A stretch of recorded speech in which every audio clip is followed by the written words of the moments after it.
dari Makassar, iya. Ya, berbicara soal hati Bu ya. Tadi kan berbicara soal hati, hati yang ada di dalam hati ini kan rahasia ya Bu ya. Iya, Ada iya. kutipan di Risalatul Qusyariyah. Kusyaria, Iya, kusyaria. yang mengatakan rahasia itu rasa. Di dalam rasa itu ada rasa. Yang di dalam rasa itulah rahasia. Kalau yang di dalam rasa itu merasa, maka merasalah rasa. Rasa di dalam rasa inilah yang dikatakan perasaannya perasaan. Perasaannya perasaan inilah yang merasa. Nah, saya mau tanya bagaimana pendapat Bu ya dari makna kutipan ini Bu ya. Terima kasih. Iya. Ya, langsung Saya banyak membaca takbir-takbir ungkapan-ungkapan para sufi semacam itu. Iya. Ketika menggambarkan cinta itu digambarkan seorang perempuan namanya Laila. Ketika dia sedang jazab dalam keadaan dia itu diibaratkannya dengan mabuk. Iya kan? Zikiran, berzikir sampai mabuk itu seperti secangkir arak diminum. Itu takbirannya dengan bahasa-bahasa yang sangat manusiawi. Saya menghindar karena itu nanti tidak bisa dipahami oleh orang.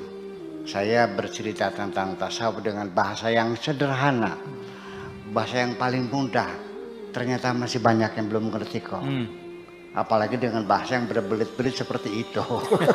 Rasa di dalam rasa. Iya. Jadi yang dimaksudkan dengan rahasia itu dalam bahasa Indonesianya belum bisa diterjemahkan. Iya. Di dalam hati kita ada palung. Artinya ruangan yang paling terdalam itu namanya sir. Iya. Namanya asrar. Kalau terjemahan vocabulary pakai Google, ya mananya rahasia. Tapi di dalam ilmu tasawuf, sir itu adalah palung hati yang paling dalam, yang tidak bisa dimengerti, tidak bisa diintai, tidak bisa diamati oleh makhluk siapapun. Sekalipun malaikat dan setan pun tidak tahu apa yang ada di dalam sir itu. Kecuali hanya Allah yang tahu. Hanya Allah dan dirimu sendiri. Nah, makanya di mana akidah, keyakinan, kepercayaan kita ini apakah masih di dinding hati, apa sudah masuk di hati, ataukah sudah ada di dalam palung hati itu. Nah, seorang waliullah itu adalah orang yang sudah punya tingkat rasa yang tinggi. Sehingga dalam berkomunikasi itu seringkali mereka sudah tidak menggunakan bahasa formal lagi, bahasa verbal lagi. Tidak usah kau ucapkan, sudah tahu. Karena bagaimanapun ketika sir itu diam, nggak ada yang tahu. Sampai ketika berbicara, ketika levelnya sama, bisa merasakan kok. Ya, kita dengan pengalaman saja, nggak usah pakai sir dah. Pakai pengalaman karena saya sering menemui tamu bermacam-macam. Ketika datang seorang perempuan mengatakan, terima kasih Buya, saya bisa ditemuin. Saya mohon maaf barangkali mengganggu. Saya datang ke sini sudah minta barokah Pak Kiai dan minta doa. Saya bilang, saya sudah paham. Suami kamu berselingkuh kan? Nanti datang nggak usah cerita lah, saya paham. Kamu utangnya banyak. Dari sorot mata saja kalau matanya buram gitu, itu lagi sakiti hatinya itu.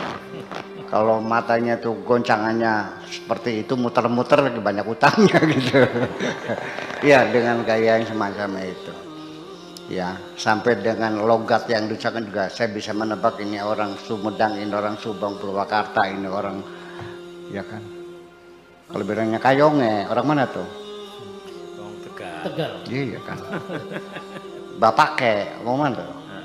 Berbes. Ya kan seperti itu. Jadi rasa yang dialami oleh para aulia itu tidak akan bisa dideteksi oleh siapapun. Sehingga mereka mengatakan andaikan para raja itu paham kebahagiaan yang kami miliki sebagai kekasih-kekasih Tuhan, pasti para raja akan memerangi kami. Iya, makanya dalam banyak hal itu kita tidak boleh lagi apapun yang telah Anda rasakan, tidak boleh perasaan Anda sampaikan kepada siapapun. Makanya faliyatalataf wala yus'iranna bikum ahada. Simpanlah di dalam hatimu dan jangan kau ceritakan kepada siapapun.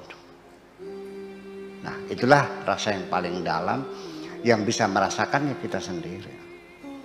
Kalau ada orang lain yang merasakan, ya karena ketika itu rasanya berbicara. Jadi begini, sekarang begini, Anda sadar nggak ketika berada di satu komunitas, kehadiranmu tuh nggak ada artinya, tidak dibutuhkan, sadar nggak? Kalau nggak dablek namanya. Yang nyapa nggak ada, nanya nggak ada, ngapain? Ya rasa tidak nyaman semacam itu. Jadi artinya bahwa ungkapan semacam itu adalah ungkapan-ungkapan yang kadang-kadang bahasanya juga sulit dipahami. Karena bahasa rasa yang paling dalam itu nggak bisa dipahami. Jadi percuma saja akhirnya orang nggak paham juga. Daripada saya berbicara nggak paham, ya udah nggak usah bicara, sama aja bohong. Beda hanya dengan keilmuan. Nah beda. Kalau ilmu mah bisa dirumuskan, ada rumusnya. Apakah itu musik, apakah itu novel, apakah itu fisika, apa kosmologi, bisa kita uraikan dengan angka-angka kan gitu. Nah kalau beda dalam bidang ilmu pengetahuan, ketika Anda menceritakan seseorang, menerangkan seorang, kemudian juga orang itu tidak paham, coba introspeksi, jangan-jangan Anda sendiri belum paham.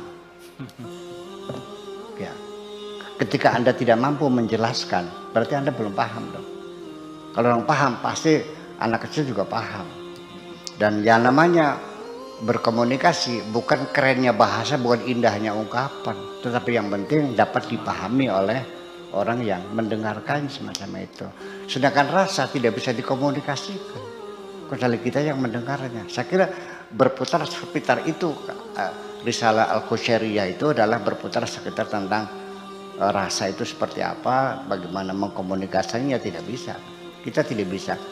Belum ada bahasa manapun yang bisa melukiskan perasaan kita.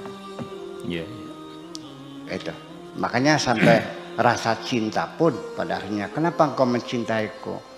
Kalau karena kamu kaya, bohong. Karena kamu ganteng, nggak benar.